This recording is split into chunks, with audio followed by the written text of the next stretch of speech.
Welcome to the DLG Podcast. I'm Bobby. I'm Nick. I'm Amanda.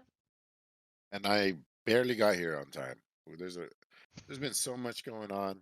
We're sickness last week, COVID scare this week. That's why we're going remote this time. It's been hectic. I gotta go.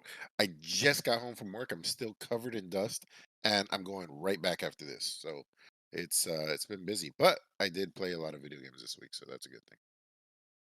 I mean, at least you have to play some video games. At least you weren't trapped in California for 2 extra days. Yeah. Well, trapped in California. Trapped in California. Yeah. No insult to California. It's just that we weren't planning to be there an extra 2 days. For those who don't know, we were there on vacation, and my wife had a medical emergency, and we had to stay there for 2 extra days.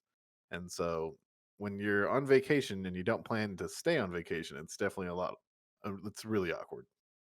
And especially if it's for something negative, if you're like, we're having such a great time, let's stay 2 more days. That's awesome. Hey, I have to go to the hospital is not awesome. It's the opposite Yeah. of awesome. If I don't get surgery, I'll die. Yeah. It's not a good reason. Yeah. True. Yeah. No, I don't even think the weather can help that. Yeah. Yeah. Let's get on the radar, I guess, right, Bobby? Yeah, let's do it. Why don't you start us off? Sure. These are games that have come to our attention, but we have not been able to play or something like that. So anyway, Telling Lies is the newest game from the guy who Sam Barlow. Mhm. He's the one who did Her Story. Yeah, thank you. It has mixed reviews. It's way down 67% right now with under 1,000 reviews. I started reading some of the reasons why, and it seemed to be all over. There wasn't one glaring thing, other than maybe the mechanics weren't explicitly explained. You have to kind of like go in there and figure it all out yourself. If you don't know what kind of videos or movies, games these are, it's a game full of videos of people talking, and you watch them all and try to solve whatever the mystery is. I guess this one's about a guy who was dating a lot of women and like ruined their lives, and you have to. There's something in there. I don't know how strong or how easy the mechanic is, but apparently you can cross-reference one video with another. So if somebody says the word love, that's the one that's highlighted in the video. You can pause the video, highlight the word love, and then cross-reference it with all the other videos at every instance that was of anybody saying love. So, or whatever the subject matter might be. So that sounds pretty cool to me. Like, if you start to find some clues in one certain thing, you could search all the videos for a keyword, and so that sounded cool. But apparently, people aren't digging this one as much as Her Story, which was kind of a phenomenon. I want to say it's the first like breakout big video VH. What are they called? Bob? FMV. FMB. Yeah, Yeah. it was the first big breakout one of those in recent history. Anyway. Yeah, they were big in the 90s, and then they were always just kind of regarded as being silly. And Her Story came along in 2015 and blew everybody away because it was a detective game, really. You were playing someone who sat at a computer and you basically just did queries, search words into a database, and it would bring up random videos. So the story would unfold in many different ways, and it kind of depended on what search terms you type in. You'd get a little bit of the story through all these different videos, and eventually they were pieces to the puzzle, and you'd see one big story. So it was really just a phenomenal example of storytelling in video games, which I think is just so hard to do. So Telling Lies, obviously. yeah, If you do it once, but then can't do it a second time, yeah, it's a very hard thing to do, right? Yeah, and everyone's getting their own individual experience. They're getting the same story, but it's unfolding in a different way. So yeah, everybody loved Her Story. Telling Lies came out, And I know a big problem a lot of people had when this came out was you could not fast forward through the videos. I think there was something with the controls, and that really frustrated a lot of people because some of the videos were pretty long. And if you wanted to fast forward to certain parts, you couldn't do that. I mean, there'd be like 8, 9 minute videos, I think they got up to. So I know Seems a lot like of people a were huge oversight. frustrated. Yeah, I think it was a design choice. I don't think it would have just been done by accident, but Oopsie. it was. I played this game. And I really liked it. I interviewed Sam Barlow years ago about this, and he's been working on a new game called Mortality. That does it have a release date yet? 2022 is a release date for Immortality. But Hmm. Telling Lies also has some pretty big actors in it. One of the girls was from Westworld. She played one of the robots in the saloon, one of the prostitutes. Yes. Oh yeah, Interesting. yeah. Yeah, and it also had the little girl from Bird Box and something else. That little girl was in some other movie that was pretty big. And then also Logan Marshall Green, I believe his name is. He's been in lots of stuff too. So I mean, these are actually big actors. And, Hmm. and yeah, I like these games. I always recommend them. There's some other like new FMV games out there too, like Late Shift and whatever company makes Late Shift. They've continued to make more and more, and those are more your standard FMV games. Those are all right, but not as good as this. Nick, Lost Ark. Yeah, so Lost Ark is. Hmm, I'm gonna explain how my friends explained it. It's a weeb Diablo clone, and so it's very anime esque as far as like the aesthetic. As far as like the gameplay goes, it's um essentially Diablo. As far as the game goes, it's very easy to get to level 50, which is the soft level cap, and level 60 is the hard level cap. It takes about like a week of gameplay to get to level 60. The animations look great. The gameplay looks great. Um, the story is as much as the stories you can get with most of these games. It is free. Um, Oddly enough, though, on the store page for this game, uh, I didn't know this before, but now they start saying that it incorporates a third-party DRM. Have you guys ever seen that before? Oh Yeah, yeah, I've a seen that bunch of them. lots of times. Yeah, I didn't know that it was like a big red banner anymore. So, Hmm. Yeah, I any didn't um, any mind that Denuvo much. game will have that. I think a lot of the Ubisoft games you'll see it on. huh. Yeah, I believe God of War has a new one too. The big complaint is that it drags down your performance. Yeah. I think was it Lenovo was like really on the hot plate for it for when somebody did some tests and posted them online.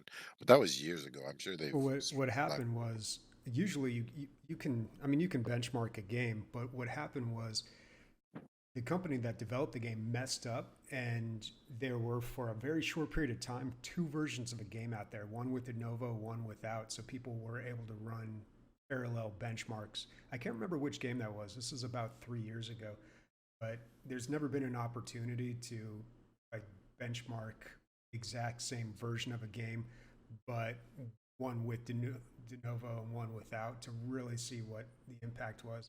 And it was significant too when they tested it. So yeah, that was people were not thrilled about that. but Kind of as far as Lost confirmed. Ark, I would check this out, dude. Overwhelmingly, but 95%, 2,000 reviews, and free. Yeah, Shit, and that's who's why picking game of the week this week?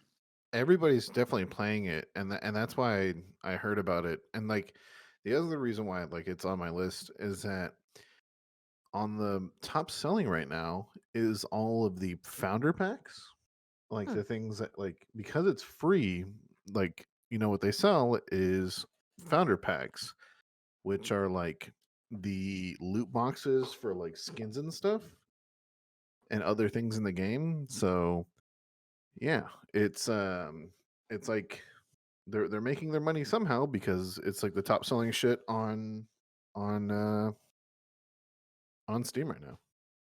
That's good to know. I mean, yeah, it's cool that you have.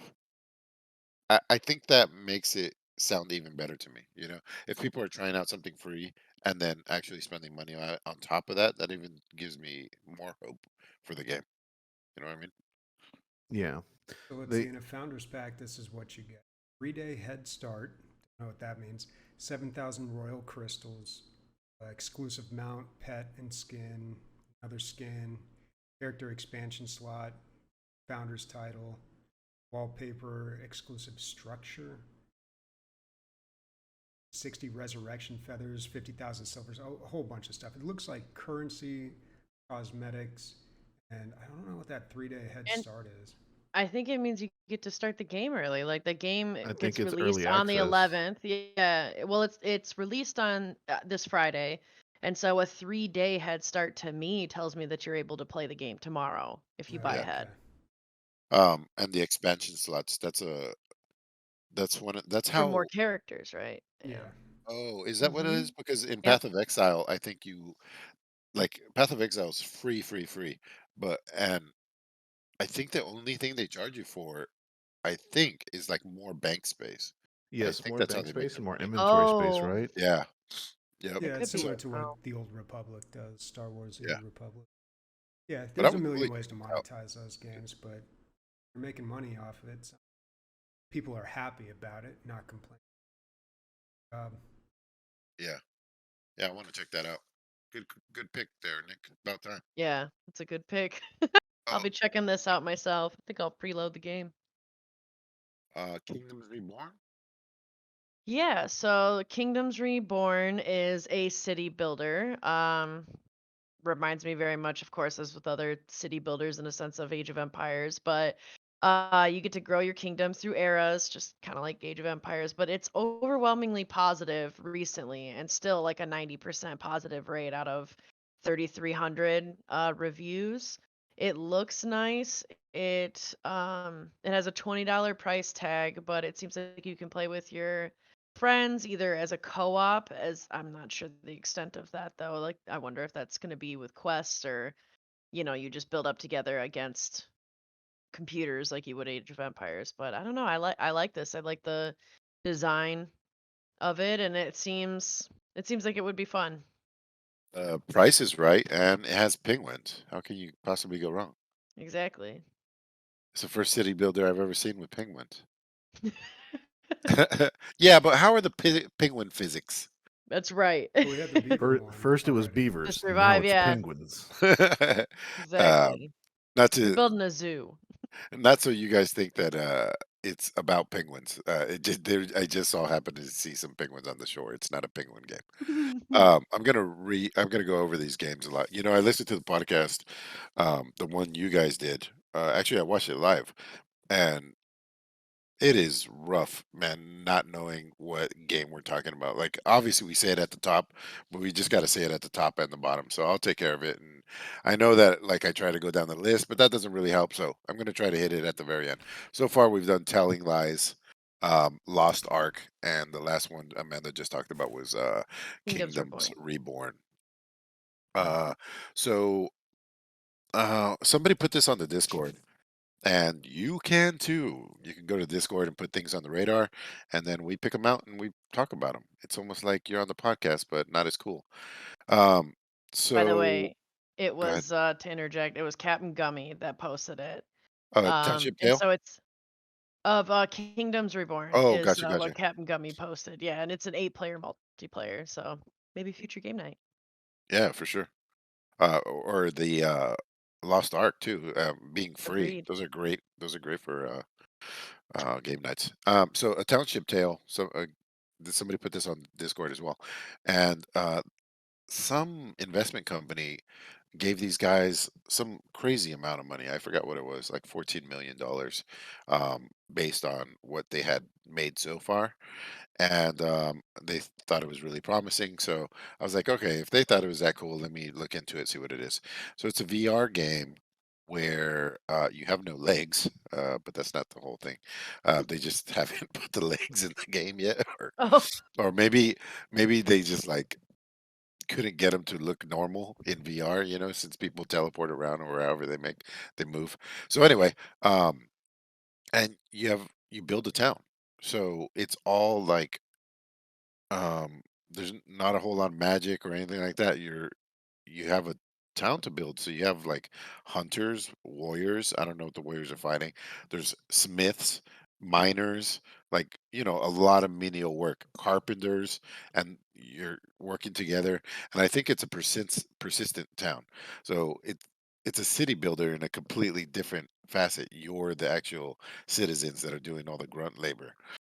Um, I I have this theory about these games. And how many games, guys, do you chop down trees and make things out of trees?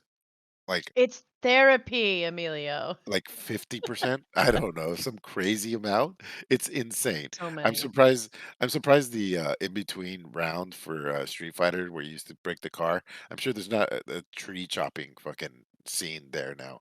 But anyway, I really do think these things like speak to our like past because this is all the shit that we've done for 200,000 years. And so people want to get back to that kind of stuff, even though they don't really want to, not with all the dysentery and whatnot. But I think this just like speaks to people's soul. Like, why would people play a game about working? It's strange. It's strange to me. But anyway, That's how I feel there, about Overcooked too, there, dude. there is a people that only play those games, and they're called German people. yeah, or They no, only play simulator games. Dude, Bobby loves cleaning up after people in video games. He loves fucking, I don't know what else. Oh, a bunch of menial task games, farming sims, all kinds of stuff. But not You want to chopping explain? trees. Yeah, That's everything. that's where Nick and I come in. Nick and I are the ones that spend a ton of time chopping trees in Ark. Yeah, and Oh yeah, taming dinosaurs. A million sheep. That's what I want. I just want a sheep farm and I chopping want my wood. dodo army. That's what I want. Yep. But it's pretty interesting, right? Like a city builder from the peasant's perspective. I like that. And in VR too, with like your whole Yeah, community, there's a whole Discord and everything you can join and really get, I'm sure, sucked into that for sure. It'd be yep. awesome. So That that's a looks cool. township tale. No Uh, legs. Close to the sun days. I'm gonna skip your stolen round because I have that on my highlights. Okay. Ooh. All right. Yeah, that's true. So yeah, Close to the Sun was brought to my attention by Sanguine Souls, and it's like in a story-driven, kind of like it seems like a walking simulator in a way, but it looks like the storyline is really good. It's got mostly positive reviews. You're essentially on a boat and you find this huge ship in the international waters, and it turns out to be like Tesla's Helios like scientific research thing, but like nobody's there and you're trying to find your sister and it seems like everything's quarantined. They talk about how there's something that broke out and there's these like really creepy looking creatures that come and chase you or like kind of guide you through the story, I guess that they're referred to in the video as like the antibodies is how they refer to them, which I think that's pretty fun and it's super analogous or whatever to the pandemic. It's that's interesting. But it looks cool. Like it kind of gives me BioShock vibes, and I just think it looks neat. So you know what? If I can work up the courage to play this, I will, because it is scary. At least it seems scary enough to me to Yeah, mess me up. But it looks cool. I'll give you one guess at to what point I noped out of it. I was like, "Oh, this is interesting," and at some point, I was like, "Oh no, body flopping around the floor? No, I'll pass." Scary. Yep, Yeah, scary. scary. It's $20, but it looks like it's a really solid game. And I don't know, maybe I'll have to get drunk and play this, and then not worry about like screaming because I like these, but at the same time, I get spooked pretty quick. Uh, Amanda was telling me that she never made it out of the first room in Amnesia. Neither did I. Yeah, I can't do might it. have made it out of the first room, and then that was Honestly, it. psychological thrillers So freak me out so even sad. more. I know Yeah. So sad. it's all lost on us. Wow, this really does look like BioShock. But I feel like it's okay to do that now because, I mean, who remembers BioShock, right? They Yeah, remember it, but it's been old enough that like now it's an homage, or true. you know, Yeah. yeah. A dedication. What was that game I played, Vaporum, where I was like, oh my God, this is just a grid based RPG BioShock. Totally ripped it off. Hmm. And that could just be somebody who is like, oh, it's my favorite game of all time, but I just wish it could be played in a different perspective. Mhm. Could be something like that. So Stray is my next one, and yeah, it's about a stray cat. Um, Jocko, get down! He's fucking eating pizza off of the counter. Son of Jocko a is bitch. not the stray cat. Jocko is about to be a stray dog. No, just kidding. Yeah, what the fuck was that, bro? He's never done that. Um, that I know of, right? Hey, where'd my burrito go? Anyway, so it's about a stray cat. It's got really good graphics, actually. I felt like the animations of the cat and stuff were really realistic, and I was like, oh, it's like Goat Simulator or whatever. But this is an actual game with a story. It happens in a cyberpunk universe, and there's some sort of Ghost in the Shell thing type going on. But that's not even really what appealed to me to the game. It was actually just I'm not even a cat person, but I was like, hey, this looks fun. It'd be fun to be a cat for a day. Well, from what I saw about it, because I actually was gonna put it on my radar as well, that I saw was on yours. But yeah, I was looking into it too, and it looks really cool. It looks like kind of one of those like somewhat stealth games. And from some of the videos I watched of it, it's that like you're listening to other people interact and talk, and like sometimes they interact with you as well as a cat. And it's like a lot of there's some of the missions and things you have to do. You have to stay out of sight and hide, and then some of them you are supposed to kind of be there and make a presence. So it seems like a decently thought out game, not just like oh, I'm just a cat. Mhm.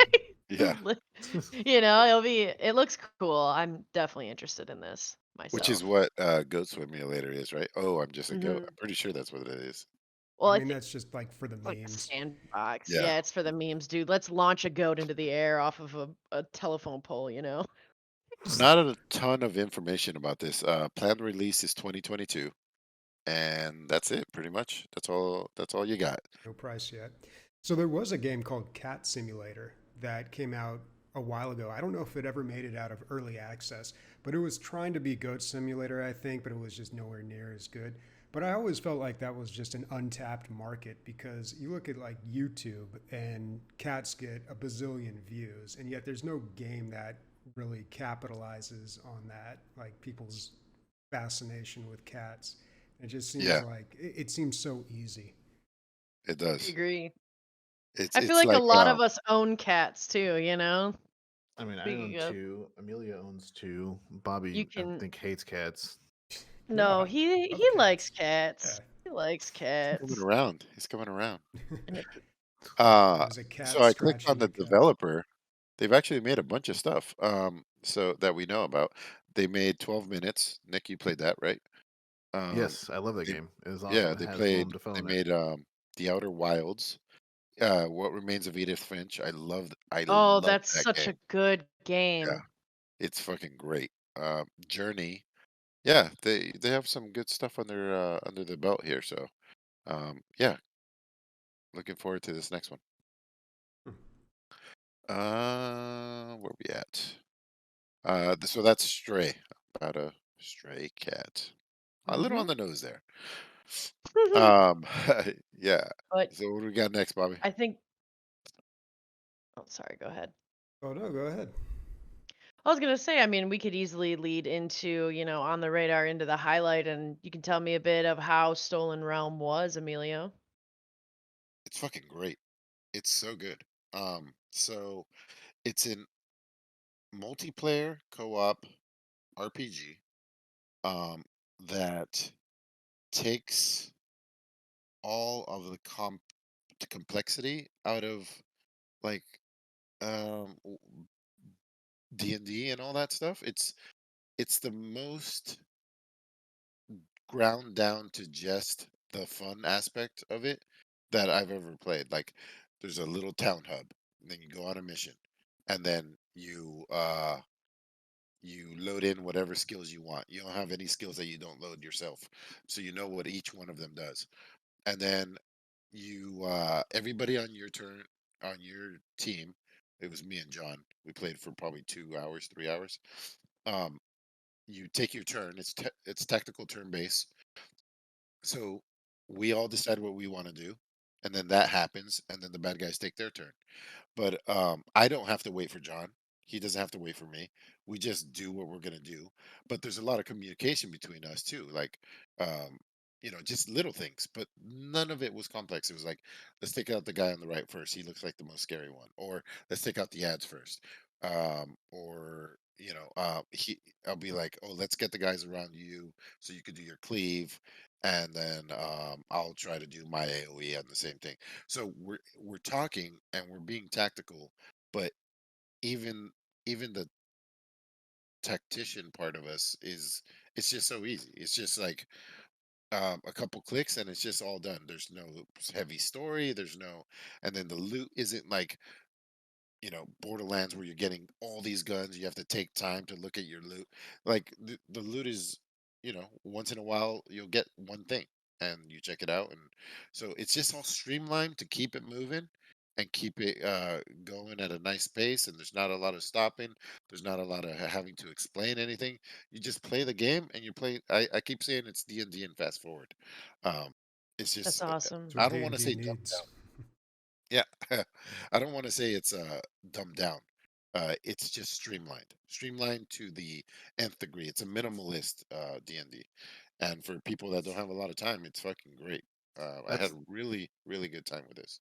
that's what a lot of people call the fifth edition of Dungeons and Dragons compared to Pathfinder, because like Pathfinder is I can be a crab man that is also have a scorpion bottom with a fish head, while like in fifth edition you're like I'm just a half orc, and Yeah, like having a dumbed down version is sometimes what people really want, man.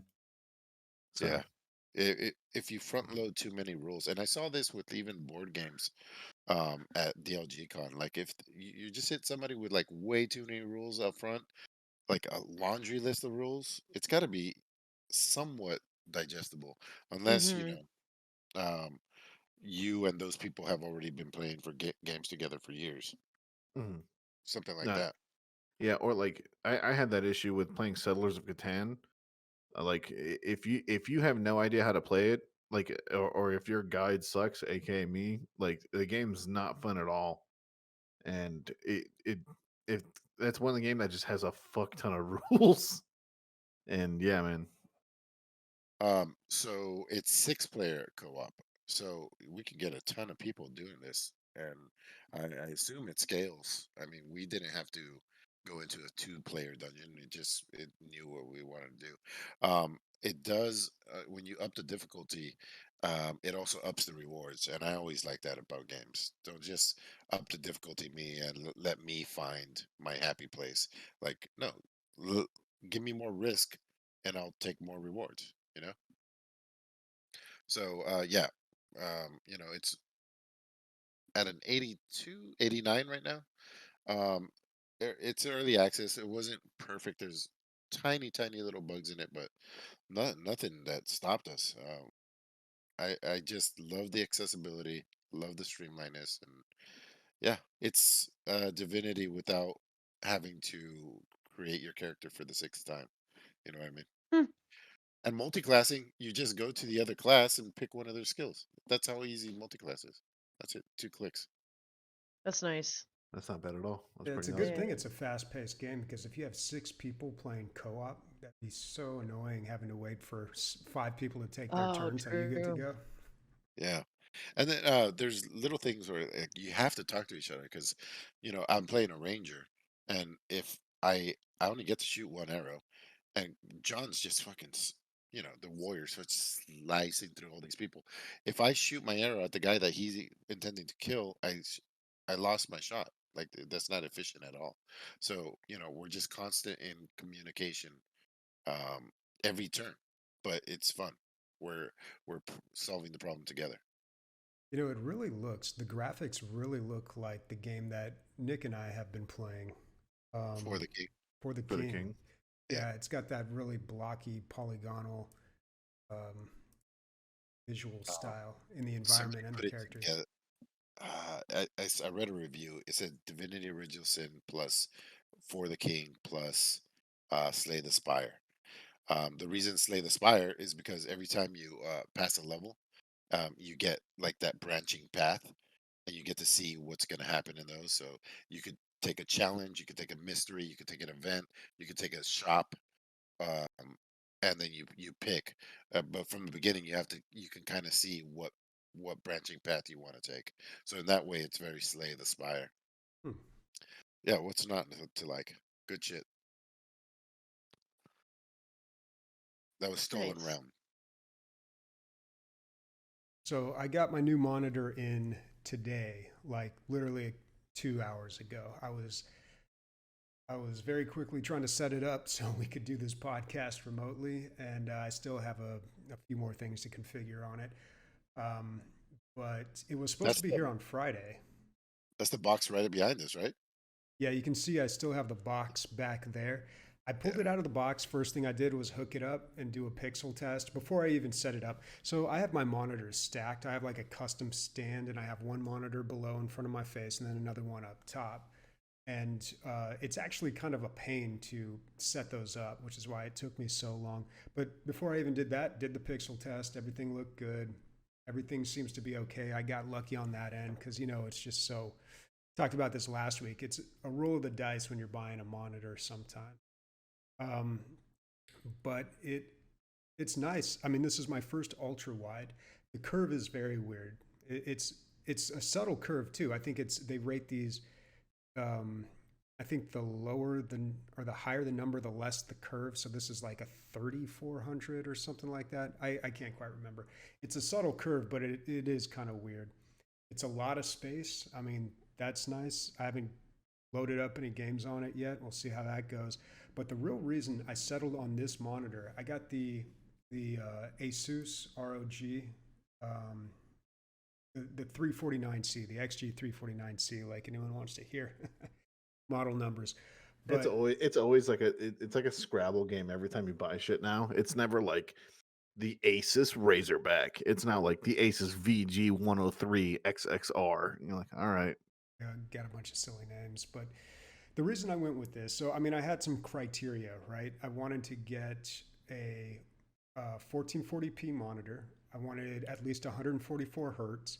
This one overclocks to 180. I'm not doing that because I'm pretty sure that's what fried my last monitor. Um, and I wanted a low response time, 1 millisecond. And I also wanted an IPS panel. And that's really where the difference comes in. Like the IPS is the reason this thing costs $900. Because you could get something for half that price if you get a VA or a TN panel, but those just look so bad. That's what my second monitor is. And having used that for a week and playing like Deep Rock Galactic, which is a game that I know so well visually, like I could notice a difference. The gold just wasn't as bright, it looked, there was a big difference in color. So IPS is definitely the way to go. But the whole reason I settled on this one, really, it was between this and an LG monitor. I think I posted that in Discord the past week. And I went with this one because it has a built-in KVM. And I didn't even realize that for a while, but that was like, whoa, that would totally change things for me. So KVM, if people don't know, keyboard, video, mouse is what it stands for. It allows you to plug one keyboard and mouse into something, and then that splits it between two computers. So Oh. what's great is because ever since I switched positions at work, I haven't really had an editing bay. I've been doing a lot of editing with the trackpad on my 13-inch screen on my MacBook, and it's been, that's not very comfortable. So with this, I can plug in my MacBook, I can plug in my home PC, and then I got to set up the shortcut. But theoretically, I should be able to hit one button, and then I switch between controlling my home PC or my MacBook. So I can switch to my MacBook and do the editing that I need. Super clean. So hopefully that's going to work out. I have not set that up yet because I just got all this up and running. But if that works correctly, then that's going to be really, really nice. It's going to be a bit of a game changer here. I've never seen that, a monitor with a built-in KVM, but it makes total sense. So my keyboard and mouse are actually plugged directly into my monitor right now. Yeah, that was when I got this one, the Predator, Acer Predator. I was like, whoa! It has like 8 USB slots in the back, and one of them is the 3.0. So Yeah, I mean, it shortens up the distance that all those things have to travel as well. Hmm. Yeah, it's nice for my mouse too because my mouse cable would always fall off the side and cable drag. But yeah, the KVM, if it works great, like it's gonna really help me out a lot. So Um, yeah, I mean, this I is kind of a preliminary view because literally the first thing I've ever done with this is what I'm doing right now. I literally set this up like 2 hours ago. cool, man. I guess we'll hear next week on whether or not that shit worked. Hmm. Maybe they just put it on the box so Bobby will pick it up.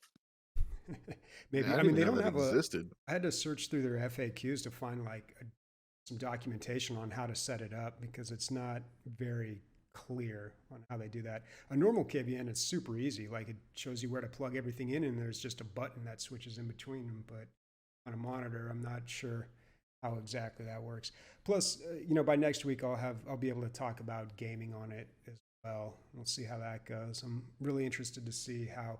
I've noticed just from doing some basic web browsing that some web pages are a little askew. Like they're definitely not used to such a high resolution monitor, or a 21:9 aspect ratio is really the big. So, and that's kind of why I avoided going ultra wide for a long time, just because it's a 16:9 world we're living in, really. Not a lot of things have made that jump to 20:9. But Yeah, most games. I mean, I can't even name well, Magic the Gathering hasn't gone ultra wide, but besides that, I think everything that I play is ultra wide. I guess I by the Isaac. figure all the new stuff would be, and then the older stuff is like you could just play that in windowed mode anyway. Like who really cares? But yeah, Yeah, Speaking of Magic the Gathering, have you seen the new set? I have, man. I've been on the fence so much. I have 3 days left to decide whether or not I'm going to buy the pre-sale. But I think I'm going to go with no. It's $50 for the pre-sale. It's a great deal, and that's why I've done it twice now. Based on your recommendation, actually. Um, you brought it to my attention, and yeah. But it's like if they're going to keep pumping out a set every month and a half, dude, that's $50 every month and a half. That's crazy. It's crazy. It's every 3.5 months, I think, is the official timeline. Not between Crimson Vow and Midnight Hunt. That was pretty Yeah, that short, was wasn't it? relatively quick, but I don't think Kamigawa's getting a second block. Yeah. Well, But did and you? plus it's hurting the podcast. Me playing Magic the Gathering, fucking This is every the first time every, we've talked about it in like a every month single. and a No, half. but I don't play video games because I'm playing fucking Magic the Gathering. That's why. Ah, I see. Yeah. Okay. Yeah, I've really cut back this week. That's why I got 3 games on my highlight list. Oh, okay. But Yeah. I do like the neon colors. That is dope. The cyber, what was it? Kind of like cyberpunk, isn't it? Yeah, it's cyberpunk. You can say Yeah, that. cyberpunky. Um, and that's all crazy. Like, who doesn't like all that? But Yeah. yeah, I'm just excited. So yeah. the colors on their website look so similar to the colors on our website. It's a little weird. they Oh, stole it yeah. from us. Let's sue them for packs. They totally copied us. A lawsuit. We want 3,000 packs. Yeah. So Bobby, are you going to be playing Out of Space on this ROG? We'll see. I don't know if I'm going to give Out of Space another week. So I played it this week, picked it up. It's on sale for like $5, so why not? And it's a good game, but I can't really recommend it because it's not that good. It would probably, I did play single player, and that's never that much fun, right? So maybe, Did you only play single player? yeah, I only played single player. Oh, dude, no wonder you didn't like it. No, you have to play it with people. You gotta have friends. No, You I gotta know have it's friends. much better That's with the more issue. people. But the thing about it is, I played the tutorial, then I played the first level, and I realized right away like what everything after that was gonna be like.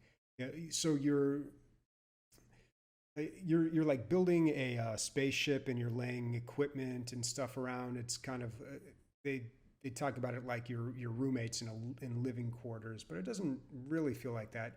You have to clean out areas that are infested with bugs, and you have to fight them, kill them, throw them in a grinder, and then you've got to do other stuff too. Like you got to sleep, you got to eat, and the bugs keep coming out of the vents, and you got to keep fighting them back. And it's I don't know. You can make these menial task games fun, but this one just felt like it really did feel like a lot of busy work, and I don't know if that would improve with multiple people. Um, it just, and the other thing too is I don't think you can find people to play this game with unless they're actually friends of yours. Because I waited forever in the queue and eventually you just time out. But it's not a whole lot of people playing. Let's see. I have this plugin installed. So you can't tell how many people are playing. But it'll tell you when you're in the game, like how many are out there. But I was never able to. And it markets itself as like this roommate. You're living in an area and you kind of design and create your own space, but it really didn't feel like I was doing any of that. It wasn't like, oh, it would be cool if I designed this room like this and put a plant here and that over there. It was mostly just like what's going to be most effective determines where I'm going to place things. And I don't know. I think it just bugged me because it didn't.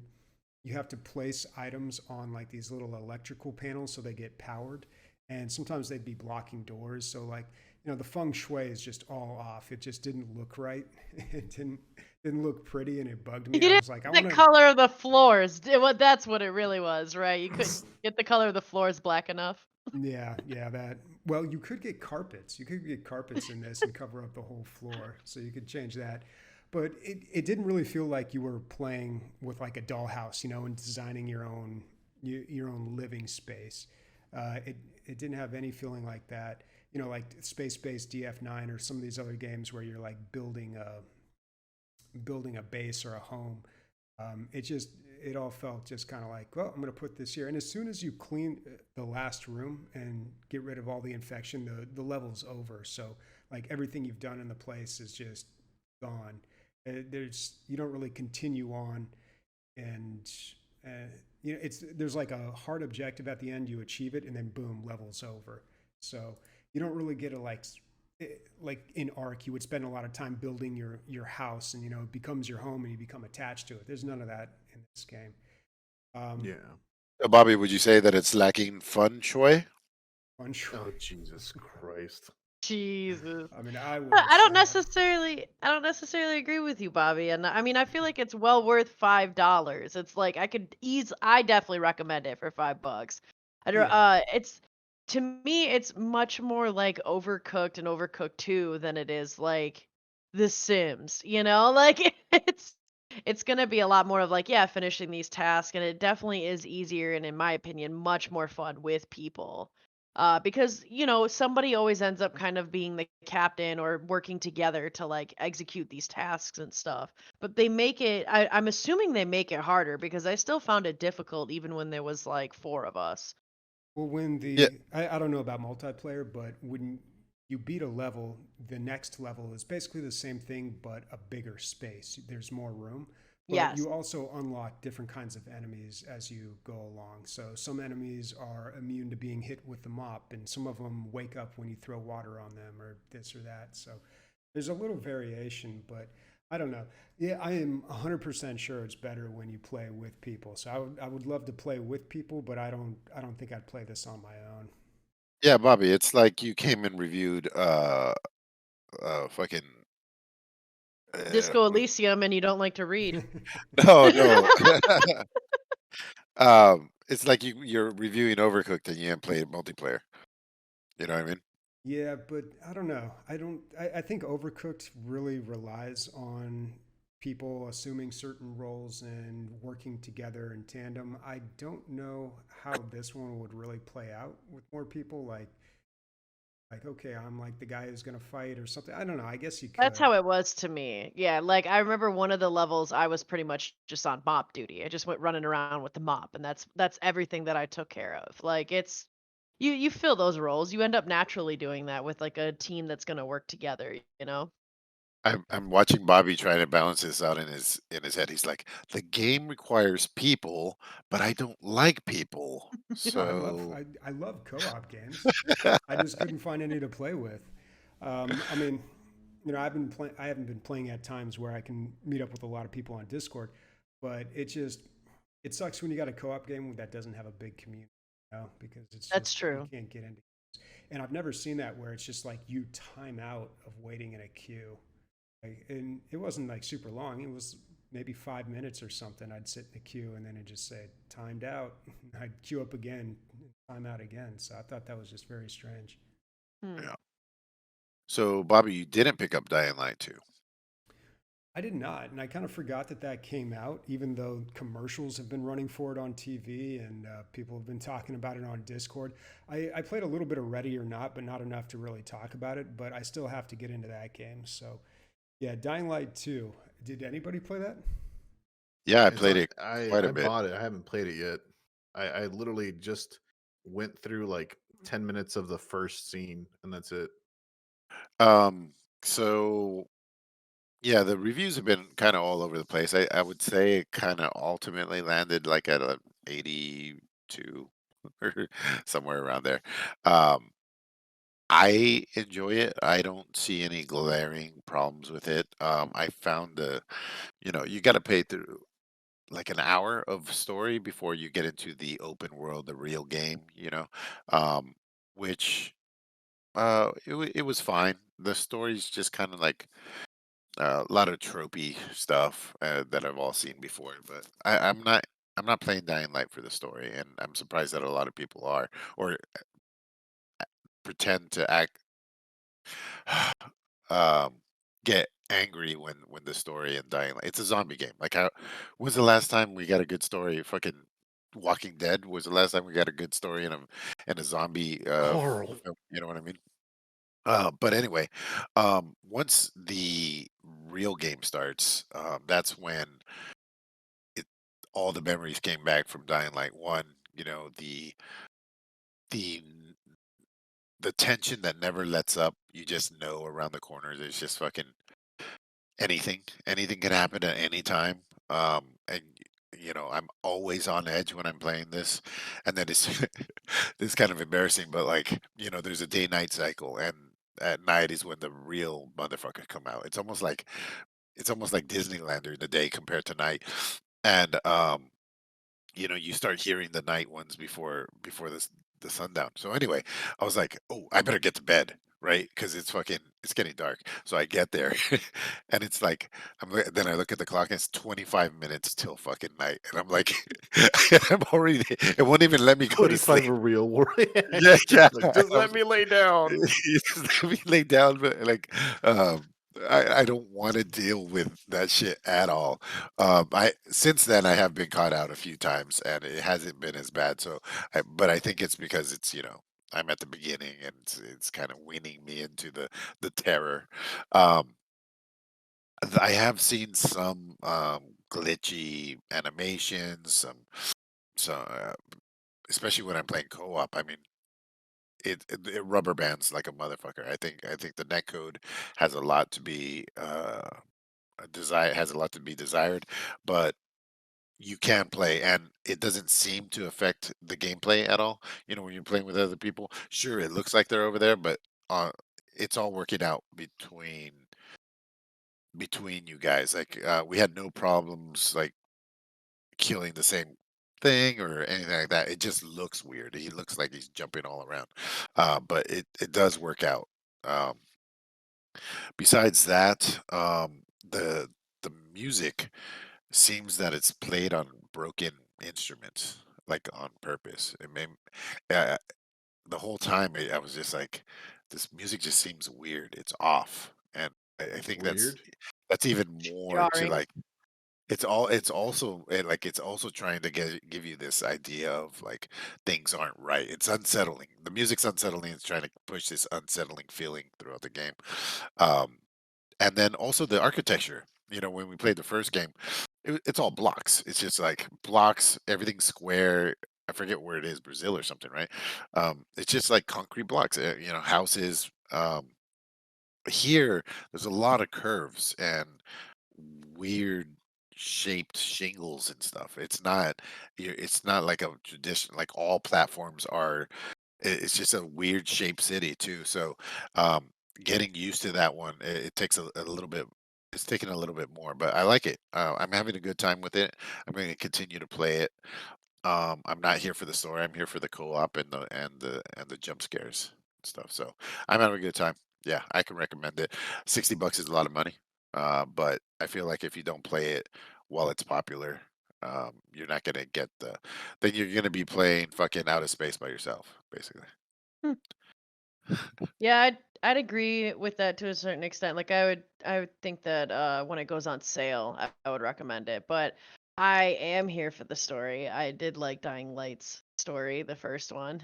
I don't think it's as good for the second one so far, but I haven't played it as much as you. I think I have maybe a grand total of 2 hours in it. I'd like to play it some more, but I can't play it before I go to bed because I have the same problem, which is that I am a big baby when it comes to anything remotely scary. So, Oh no, the um, zombie gonna eat my brains. well, I like it, but it's like, yeah, as soon as it becomes nighttime, all it reminds me of is like growing up in hanging out in the basement and then the lights go off and I am booking it to the top to get back into the light, dude, because there is something behind me in the darkness in the basement and that same feeling I feel as soon as it starts getting dark in this game and I'm like, nope, time for bed. But as soon as it's daylight, I'm like, oh, I'm all about it, dude. I'm running in there killing zombies, like parkouring onto their face. Like I ain't scared of them. Then it's night and I'm scared. It's good, man. I think that's a great thing. Like a lot of games have day and night cycles, and doesn't matter. It's just darker version of the regular time. This is a completely different game at night. Um, I there was this point of interest where there was like a broken down military vehicle or whatever, and I could not. I had I'm level one. I got nothing. Right. I got whatever. So I'm trying to. You got like a stick. Yeah, I got like a stick, and so I'm trying to kill these zombies, but they're populating faster than I can kill them. And then one of the guys with the gas tank on the back, so I hit that. I was like, oh, it'll blow him up. Yeah, it blew him up, but then it fucking attracted even more. I was like, there's no way I'm gonna get to this thing. I said, fuck it, I'm gonna leave it alone. So I go down the road, maybe like 300 feet, and there's these thugs.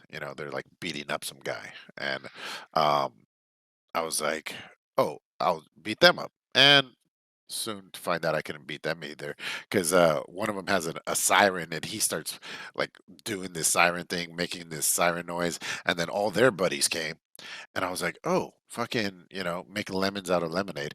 So I just kited them backwards, and I was throwing rocks at them, and I took them to the other thing. Which was pretty far. 300 feet is like a good amount of space. There was no line of sight.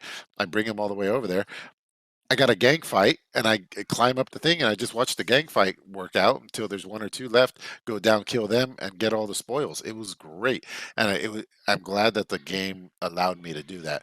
A lot of like a lot of games would not want you to do that, and they would put like a rubber band on the mobs. Like they get to a certain point, and no matter what, they can't leave that. They got to go back to their stationary point. And this one did it great. I you know you have to kind of think outside of the box sometimes on dealing with these, especially if you're underpowered. So I thought that was really cool. What you're describing, like those chain reactions and those synergies and stuff, that's what makes me love Dying Light, and that's what makes me love a lot of these games. And that, like, I can't wait to play the game because of it. But the thing is, I have to beat the game in like fucking like 9 days or Why is like that? 10 days because like Total War Warhammer 3 comes out, Uh, so I have no time. 500 would. hours and 10 days go. Yeah, Yeah, but I I should be think able to this do is it. going to be a game that we're going to be playing for years, actually. Um, but Yeah, yeah, it feels very much like, you pick it up, you play it for like an hour to 3 hours, and then you have to like take a break because it's a lot and intense, but it was a lot of fun and you can't wait to do it again, right? This isn't a game it's where you're just gonna play like 12 hours straight. I don't see it being like that, but it is a game that you'll play consistently over time. it's fucking intense, man. Hmm. Although playing co-op, it helps with that a lot. Like we always say, it's a little more jovial. But dude, the sun goes down, and it's a compounding problem because one, you can't see the ledges, And two, you have to be on those ledges that you can't see. Do I whip out my flashlight? I don't know. Something's screaming around the fucking corner that it wants to kill me, and you have all these like things going on. You know, I think it will ultimately be better than the first one. I don't think right now it is. But Techland's known for putting out one game and supporting the fuck out of it for a long time. So, yeah, this will probably be really good in some time. But there's no reason not to play it now. Well, the first Dying Light, when did that come out? 2017? I thought it was I have no I'm looking 2014. it up. Put your guesses in now. 2014? 16. 2015. 2015. Okay, you got it. 2015. January Yeah. 2015. And they supported it up until what, a year ago? Or I don't know. Well, they had even lots know. of updates. They had that's some DLC. Oh god, that's a lot of DLC. They only had Season one pass. pay. Didn't they only have one pay for DLC, a really big one? Not wanna say they according to did. this. The ultimate DLC bundle goes for $75, and that includes season pass, lots of skins, Hell Raid, weapon pack, cosmetic stuff. Yeah, they got a ton of DLC for that. And But 7 one, years. yeah, and and that was Pretty their good. jam. Um, and another thing, I mean, you're seeing this more and more in zombie games, but um, as the crazy zombies go out into the streets at night, you can go into their nests, and that's where the good shit is, because they're not at home. And Mhm. that's like a big mechanic in the game. But one, you have to be out at night in the first place, and two, you have to go in their fucking home, which isn't completely empty and scary as shit. But that's where the best loot is. So that's my plan when I'm playing co-op. That's what we're gonna be doing because that's the most fun thing. You feel like you're getting away with something. You feel like you're like going through your mom's purse or some shit. And I think I'm gonna wait and then play the PvP and just hope that somebody comes along and drops all that shit that they got because they don't want it anymore. Hey, look, that guy died of a heart attack. Yes. Sweet. Forget a So friend. I need friends. Days, you've been playing the hell out of Pokemon, huh? Yeah, I've been trying to, but yeah, I've been playing Pokemon. Because it's easier to like. I want to play Dying Light too, but like I said, I can't play it before bed, especially because it'll just fuel my nightmares. And so I'd rather play with some cute little Pokemon and ride around on a white ear and just like whatever. But yeah, just having a lot of fun playing that and leveling up my characters. I was talking to Lotion recently, and I think I think his Pokemon are already like level 60 something. Mine Jesus are not that Christ. high. Yeah, he's been playing the shit out of the game, but I still am finding it a lot of fun. It's still bringing me back to the days of Pokemon, but with a much better graphic twist. Apparently, though, a lot of people are kind of up in arms about the graphics, and they're arguing, and a lot of people don't really like the graphics and the way in the direction that they went with this game. They're saying that it could have been so much more, and they felt like the potential wasn't reached. Um, which is interesting. I mean, I don't agree with that, but it does seem to be kind of mixed with that, or at least I was finding some articles that were talking about that, and a few people were complaining. But Now, I don't know almost anything about Pokemon, but I know that a lot of times their games are like they always have like they're called like Diamond and Crystal or Red and Blue or whatever Yes, it is. there's usually two forms of the game, and mm-hmm, they explore two, I mean, one narrative but from two different sides, and it's Okay, kind of to sell multiple copies, and and they don't like, each one will have a quote unquote like set of Pokemon mm-hmm. for the new region, and you can't capture all of them unless you own both copies. oh yeah, it totally seems like a It's cash grab. it's it's to quote unquote um endorse trading or people to buy both copies. Yeah, Yeah. either Do or, you? because then you could trade with each other. But with this one, it seems to be different and almost like This is probably where the whole Breath of Wild thing of comparison truly is getting put in. Besides just obviously graphics being more 3D and pixelated and stuff, but they have it where in Arceus, it's like a almost like an ancient like spirit kind of thing guiding you through, and you have like this unique special Pokédex that looks a lot like I can't remember what it was called in Zelda Breath of the Wild, but it's almost like their codex that they have. It's incredibly similar to that. It almost looks like a rip off of it, but I think that's how they're getting away with not having two, or who knows, maybe like the other like spirit will be the other one. So, but so far it seems like you can access, it seems to be almost a randomized group of Pokemon that you're getting from across all the different lands.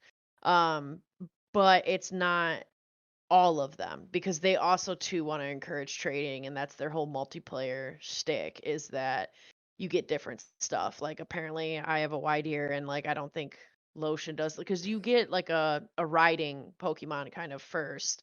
And I know some people had like Ponyta and like I had wide ear, and so like they've kind of changed it up a little bit in that sense with it to also encourage trading. But I think this time they're like legit doing it instead of coming out with a second one to get you to buy it. I think I mean I'm one of those people that enjoys Pokemon games a lot. I was playing Pokemon on vacation. I took my Switch. I wasn't playing Pokemon Arceus because I want to finish the other one that came out. But what I will say is I do know where people are complaining about it, and I do know why people are liking the new one. But what I will say is Game Freak, the company that makes Pokemon games, are infamously lazy. They are, and there are things that they're lazy about, and there are things that they should be lazy about. But there are things that like there is no excuse for, like animations and like like mathematics and things like that. And like Arceus has some glaring issues, but I think overall it's a good game. I picked up two copies for my godsons. Um, but I don't think I'm going to be picking up a copy for myself. But I I may wait and see what like if there's any DLC or anything like that. So we'll see. Get it I, like as a bundle or something. That's not a bad idea, but I do think Yeah. that it's worth it. I like it. it does make sense that like a lot of are assigned to you when you start the game, and then that's all you can get, and then yeah, you have to trade to get the other ones. That totally makes sense. And I don't. That actually sounds like a great way of doing it. Better than selling two fucking copies of the game, which seems I don't know, kind of rude. Yeah. you know? I Yeah. do remember when they were first talking about multiplayer that almost gave a vibe or like a feel that that you can play like a true co-op with your friend. You know what I mean? Like you and your buddy like are sitting there catching Pokemon together. Like I'm super excited about that, and that's not what it is. It's just like, oh, we're gonna allow you to do the same mechanic we've had since Pokemon Red. Like Yeah. So I played a Dead Estate, which has really good reviews. It's at 95%, 1,300 reviews. It's basically a Binding of Isaac clone, with a slightly skewed perspective. It's was this isometric, um, and it when you play the game, it's like in modern day. It's like a guy with a shotgun, um, a girl with a shotgun, or a guy with a gun, and the it feels kind of claustrophobic. The rooms are tiny, like really small, or at least it feels that way because of the perspective. Maybe ultimately like it has the same footprint as a Binding of Isaac room, but I don't think so.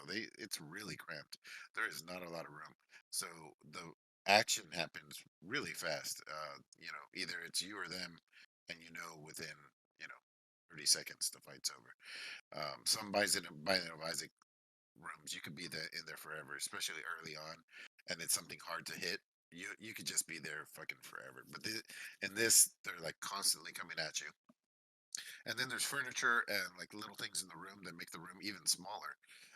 And they add another dimension because you can jump in this game, which you don't see in these twin stick shooters very often. But besides that, I mean, yeah, it's a straight by the Isaac clone. You can see what the door is before you go in it. There's a sales one. There's a secret room. All of that stuff. I only played the demo. Demo's free. I didn't play enough where like I could have a strong recommendation or or don't pick this up. If you haven't played Binding of Isaac, I'd play that instead. But if you have played and you play looking for something similar, I mean, this is there. I think I like Neon Abyss as far as a Binding of Isaac clone. But yeah, I'm kind of like meh on it. I could go either way. Weird to see a game like this in an isometric view. Yeah, it feels strange when you're playing it too, man. Like I played through 2 full levels and I Well, I never guess really there's got. other games that do that view that are like this, but just to have it like in that small room like Binding of Isaac is, looks very strange. Yeah, it's odd. It's odd. I never really the whole time I played it because I played it twice, and I was never got comfortable with it. You never really know if you're dodging something correctly or jumping over something correctly because the view is so skewed. I don't know. So maybe that's why I'm a little off put by it. But the action's fast and furious, which is nice. Too So fast, too furious. oh shit. Bobby, are we gonna talk about our new Patreon stuff? Yeah, let's do it. Why don't you talk about it? I'll show it on the screen here. Because I don't have the stream up, Bobby. That's why. So we redid our Patreon, and we've got a lot at the $5 tier. So we highly encourage you to do that. That is the best way to support us. Also, Twitch subscriptions help. And speaking of that, thank you very much to Recycled coming in with 42 months. Wow. I'm not even sure we've been doing the podcast for 2 months. That's how long that is. That's a long time. Well, he's been subscribing the longest. He holds the record. So he was subscribing right when we started streaming on Twitch. So that'll let you know right there how long we've been on. It's crazy to think we used to do the podcast not on Twitch. Yeah, yeah. Where'd you guys do the podcast before?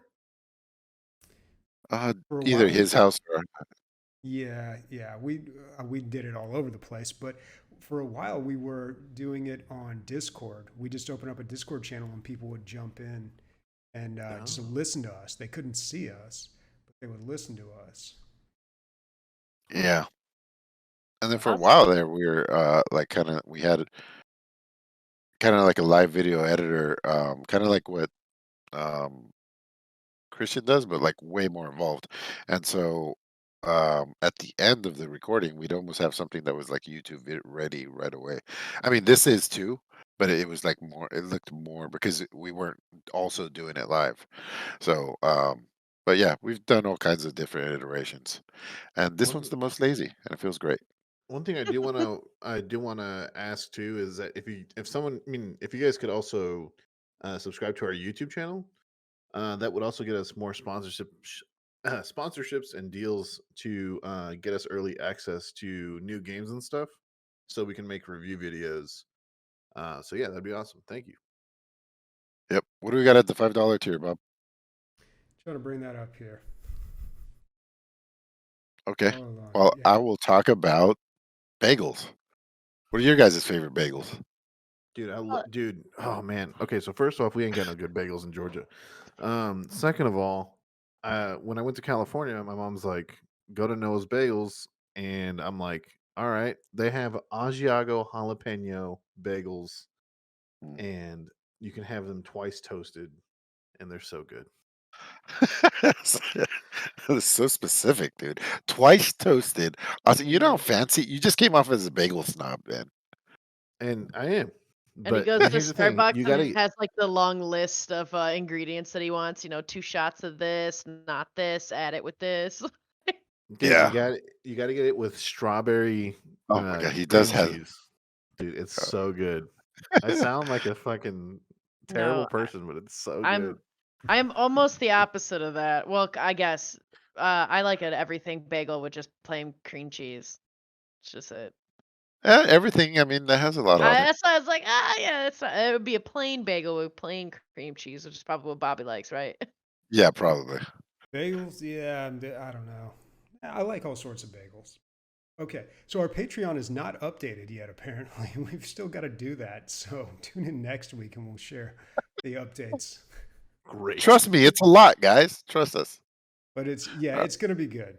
Yeah. And one thing that we can say is that we have another Not Suitable for Work episode coming up. So at least getting in at the bottom level of the Patreon at the $5 tier will get you that Are episode. we? I didn't know that. All right, cool. I gotta write some material for that, or not write, Yeah.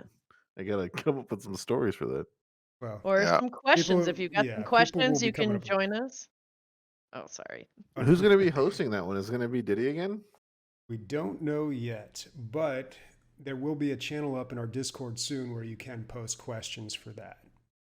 But Yep. the only people that will be able to listen will be, well, listen for a limited time because it's not going to be around forever. But If any incriminating evidence is there. True. yeah, but the only people that will be able to listen will be Patreon subscribers. And also, Amanda's going to be joining us for this one. That's right. She's done some dirt. I have lived quite a life. Yeah. So any questions, any and all questions, submit them. Yep. Nice. Oh, speaking of questions, it is time for listener questions. Oh, we forgot a subscription here. SMJ Jeff coming in with 24 months, 2 years. Thanks, my Jeff. Ay caramba, he says. Nice. The dyslexic version of 42. Perfect. 42 and 42 and 24. 24. Nice. All right. Time for some listener questions here. We've got one for Sniper. He is not with us today, unfortunately. We'll save that for later. So this one's more of a comment coming from Orconius. He says, kudos to Emilio for suggesting Vox Machina. Watched 3 episodes twice, and it's so brilliant. Aside from making us way more episodes, it really needs to be turned into a video game. A tactics RPG would be a great fit. Motherfucker, it's called D&D. Huh. That's where that show's from. For those who don't know, that's from Critical Role. And Vox Machina is, it's from Critical Role, which is a live stream D&D thing hosted by a bunch of voice actors. They're on their 3rd season, and it's not the exact same story because they want people who've watched who watched season 1 of Critical Role to be able to watch the animation on Amazon. But yeah, you can definitely if you want to play a game, you can play Dungeons and Dragons. Or Stolen Realms, because it apparently seems to be very similar. It is. And it would be very easy for them to make a video game, actually, because they're all video game voice actors or show voice actors. This must have been the easiest thing for Oh them yeah. to cast ever, dude. Like, Who do we cast for this? Oh yeah, them. oh yeah, us.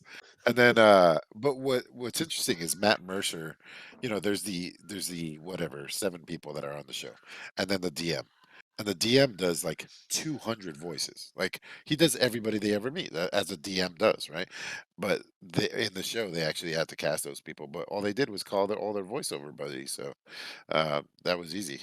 Have you ever, if Go ahead. anyone ever wants a taste of like what their personalities are, just to see if you want to get into it or not, I just highly recommend that you just go on YouTube and just YouTube Critical Role Halloween moments, and it's hilarious because they just introduce themselves and who they're playing as like the Halloween episode. And one of the moments, they're like, this is the character that has always built my career, Soldier B. As such lines as or get down, grenade. And they have a lot of comedic moments, not only just in game but outside of game and about work and video games and stuff like that. So Yeah, I it's mean, definitely I love these guys. I listen to them every day. I've talked about it forever. Now, don't get it twisted. When you say a season of Critical Role compared to a season on TV, it's completely different. A season on Critical Role takes 4 years, 3 to 4 years, because they're doing it 1 day a week, 4 hours at a time, and it's this grand, scaping, huge, epic tale that they go through. So it's actually a little scary for me because I listened to campaign 1 for 2 first, I'm listening to Campaign 1, which is Vox Machina. And so the show, even it's only 4 episodes in, I'm already catching up to where I am on the regular show. So I'm going to start seeing content that I haven't listened to yet. So I might have to put the cartoon on hiatus while I finish years of podcasts, which takes a long time. I get through about an episode a day, maybe. Maybe that's a lot. That's saying a lot. Well, you'll be Oh, able to listen to more while you're working nights, yeah? Yeah, I know. I just got switched back to nights for this week, so that's not great. No. All But right. Next question coming from Zap. What's the worst food you've ever eaten? What's the most alcohol you've consumed in one night? I feel like those are not safe for work podcast questions. Jeez. But I don't know who wants to go first for that. I'll go first. So the worst food I've ever eaten is I'll never forget. I went back to the small farm town that I graduated high school with in the middle of nowhere, Michigan. And the waitress was actually somebody that I graduated high school with, and she was like, "Oh, these are the best. We've got the best fish tacos here. They're amazing. They're so good. They put this aioli sauce on there, and they're just absolutely delicious." And I was like, "All right, I'm curious. I'll try it."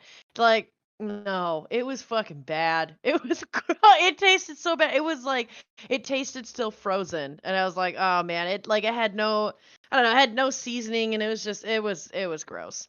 But can't trust a small farm town food, dude. um, both of mine. It's funny because I'm pretty open about eating bugs. I do it just to gross people out, but then both of my answers are bugs.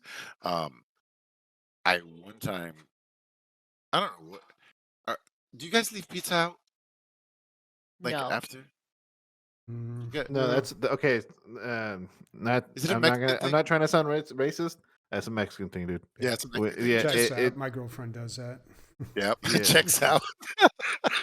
My family does it. Literally, we ordered pizza.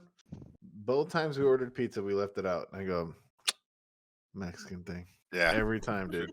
we in general just leave food out. Like her, not so much like my family, but like Sam's family. Her mom comes over, cooks 3 dishes, and we just leave it out until it's gone. It doesn't even go in the fridge. It's weird. I know. Who knows why we're all sick?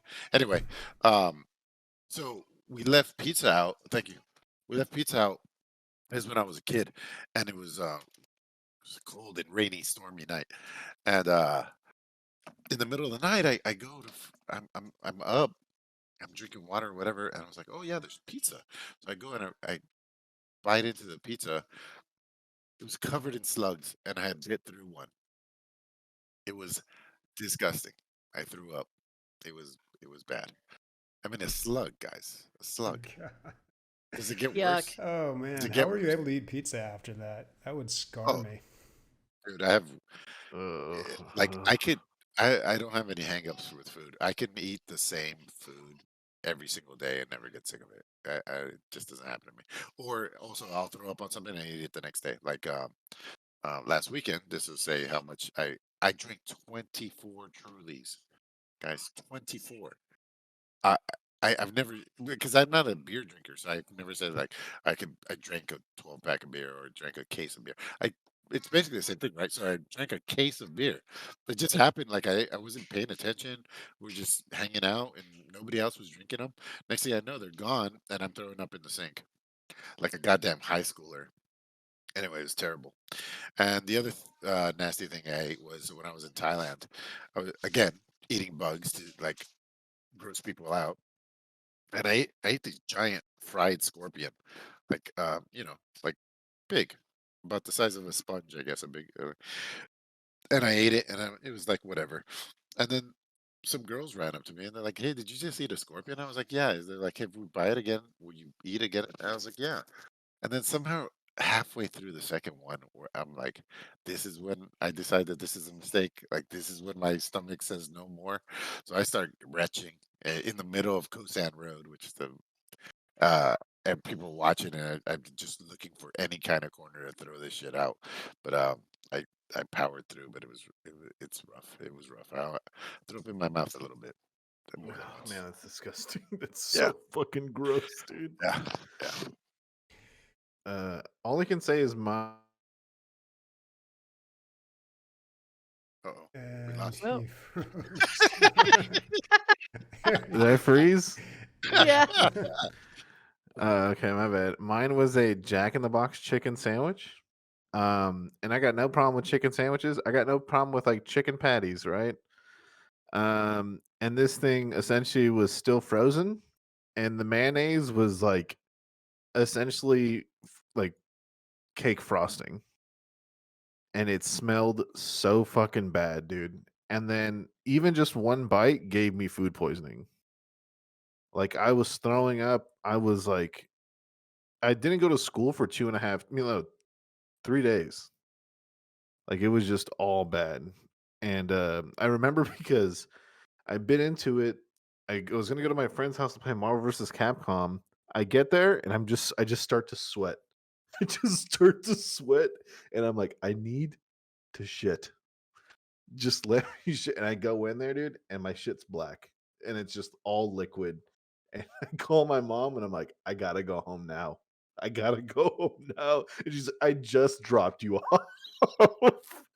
And yeah, I just rushed back home. It was all bad. Yeah, it was the most disgusting thing I've ever eaten in my life. It's pretty gross. I don't.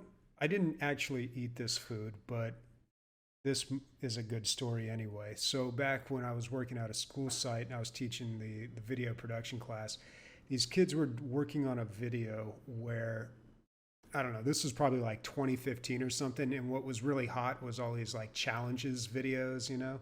So they Oh wanted to do god. like crazy foods. So one of the Filipino kids brought in balut. Oh And god. if you don't know what that is, it's a fertilized duck egg. So it's like an embryo in an egg. And it smelled so bad when they were eating it in there. And I had them clean up everything, but they did it in. We had this studio that walls were painted green. You know, we filmed a bunch of stuff in there, but there was no windows and one door, and the door just went into my office, and then my office like led out to other rooms. But it smelled for probably a year. That smell stuck in that room. Couldn't get it out, man. It was it was awful. I smelt it every time, and every time it made me sick. It was so gross. And that's like a delicacy over there. Yeah, it's kind of like For the those who don't century egg. know, Gross too. for Yeah. those who don't know about balut, so you were like, how do you eat it if there's bones? Because baby chicken inside. Um, they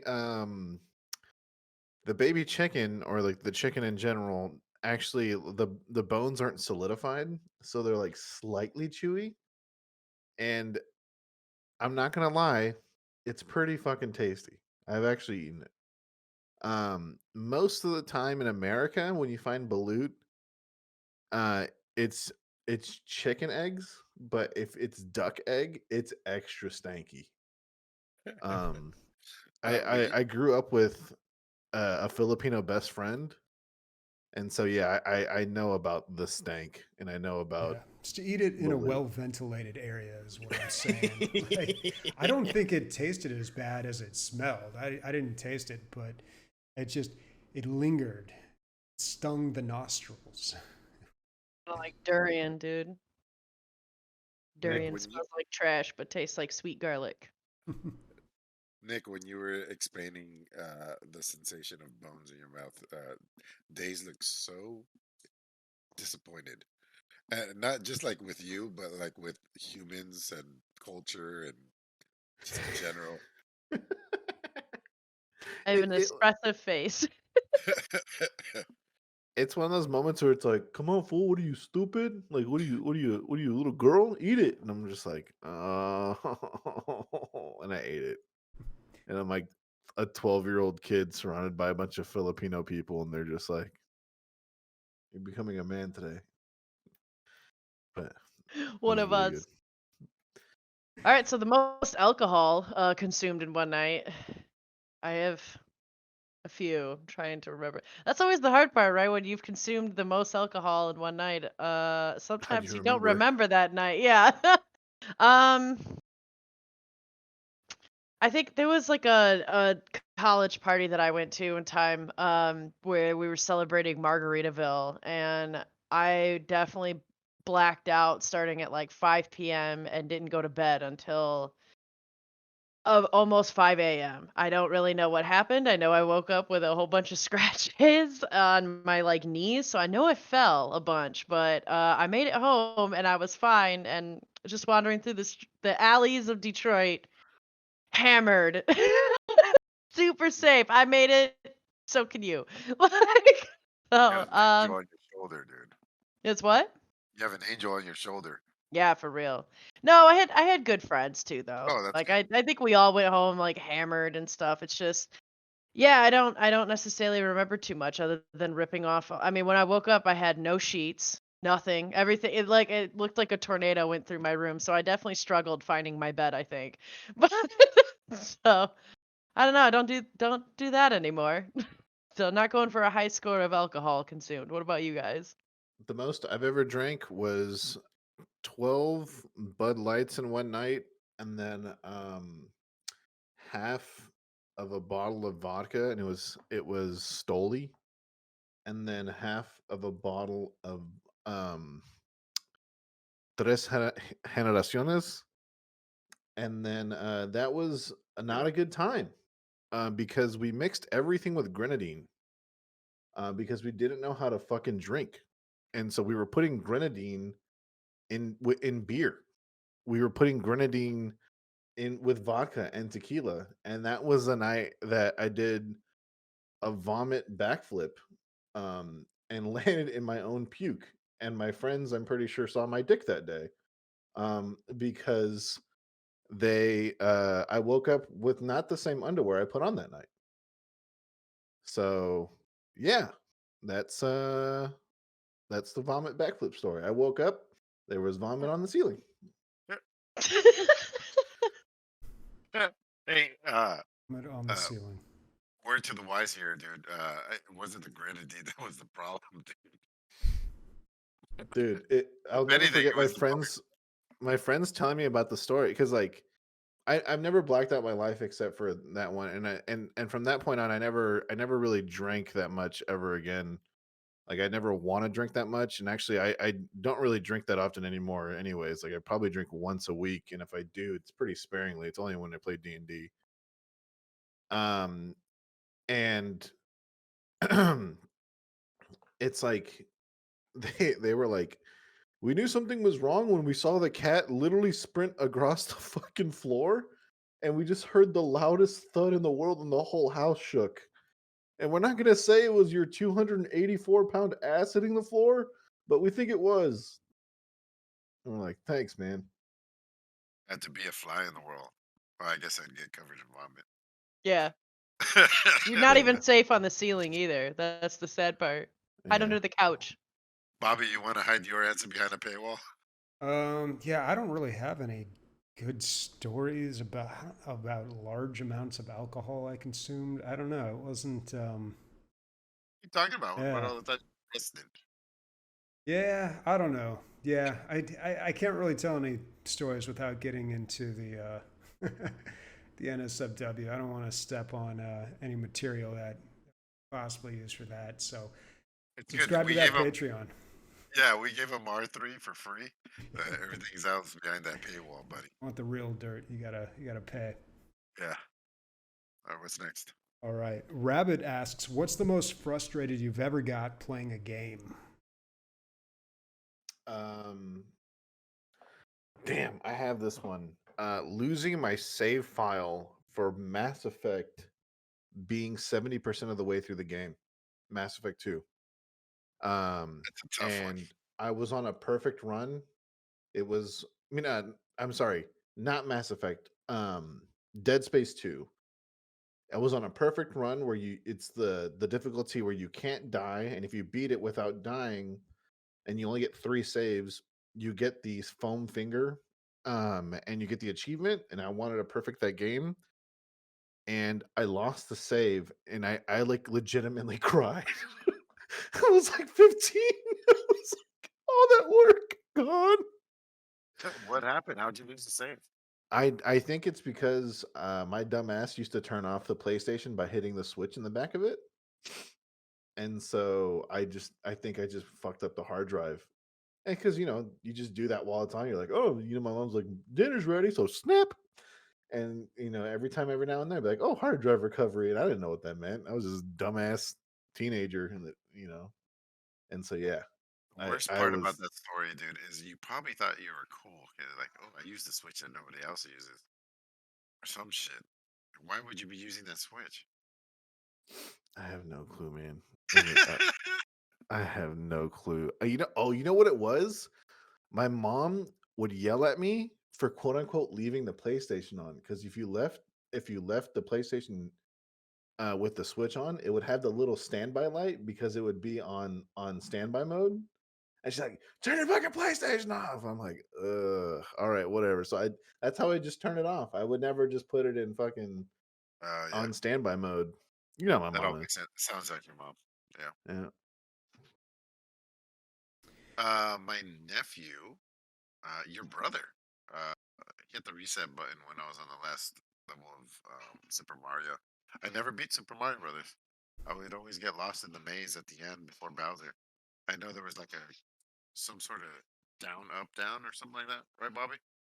Was it You First that? hold Super A Mario? and start. Yeah, the first Super Mario.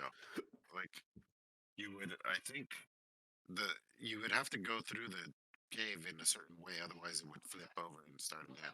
Oh yeah, they had one of those. Yeah, I don't think I ever beat the first Super Mario Bros. yeah, I was about to, and your goddamn brother fucking hit the reset button, dude. Out. Oh, white Sounds hot like my rage. brother. That's exactly what it was. White hot rage. Yeah, Sounds like my I don't know. brother. See, I played MOBAs, so I feel like I got a million of those stories. Although I never really like got super upset. I just got super annoyed. That's gonna happen, man. MOBAs, they just turn you against everyone. They turn you into this horrible misanthrope. But I can't think of any particularly exciting incident where I got super upset. I don't even think I ever really rage quit, but it did get pretty frustrating, man, because, yeah, pretty Back dependent when on your teammates in MOBAs. back when Bobby's podcasting was all of the hots all of the time. About every 3 weeks he'd come on and talk to us about some weird thing that went down, like right now in my background. But no, it would be about a person or something. And he's like, "Oh no, this guy, guys, listen up." And then he'd just like go on about why this guy was wrong and all this stuff. So yeah, when it's your whole life, man, you take it even more personally too. Yeah, I feel MOBAs. that Days. though. Yeah, I mean, cause like playing Call of Duty and first person shooters is very similar to that too. There's lots of rage inducing nights, and then playing Arc is just really loving to hate yourself, I guess, because there's a lot of rage quitting nights in that too. Like the only one I can think of where like I straight up quit the game and I couldn't play for a while. It was Arc. It was like I think I had found like the highest level Quetzal I've seen, and I tried and I had it like knocked out, so I was trying to feed it, trying to tame it. You got to knock out a dinosaur and then feed it like narcotics, and on top of it feed it whatever kind of food would be best for it, but it's very vulnerable, so you have to protect it. So I was all nervous because I was like, oh, it's a little baby and I want this. And then like a fucking T-Rex came up and just ganked it from me, and like I had been spending all like I had spent hours looking for this thing, and then finally got it, made sure that the area was fine. I don't know where the hell the T-Rex came from or how I missed something as big as a T-Rex, but yeah, and then I was like, fuck this game, I'm done. And I had to quit, and I couldn't play it for like a week because I was so angry. I had spent so much time getting everything ready and all these like special kibbles and shit, and it's just gone like that. And you can't with a creature like that one, like a Quetzal too. Like they're pretty rare. I feel like at least the server I was on, they're not all over. They're not super common. They're not There's common like only a a certain dumbass. amount of them that can exist on the server at once. Yeah, Yeah, very rage inducing. yeah. That would have set anybody off. The amount of times that arc has almost made me want to either kill my friends or just made me want to burn down like half of the universe has been pretty bad because like she said, either it's the NPC dinosaurs that are like, ooh, a sleeping other dinosaur, let me eat it. And you're like, you can just see like the notification, like the dinosaur you've either just tamed or that you're taming has just been eaten. And you're like, fuck.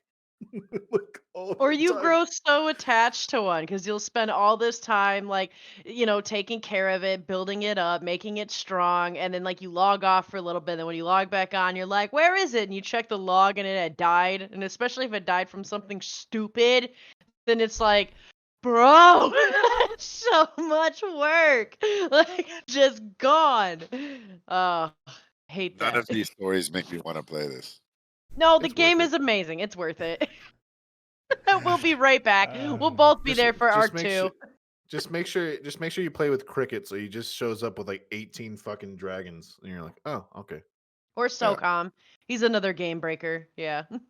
Yeah. all right, last question from Death. Have you ever considered uploading the streams or creating a YouTube channel, or is this a thing already?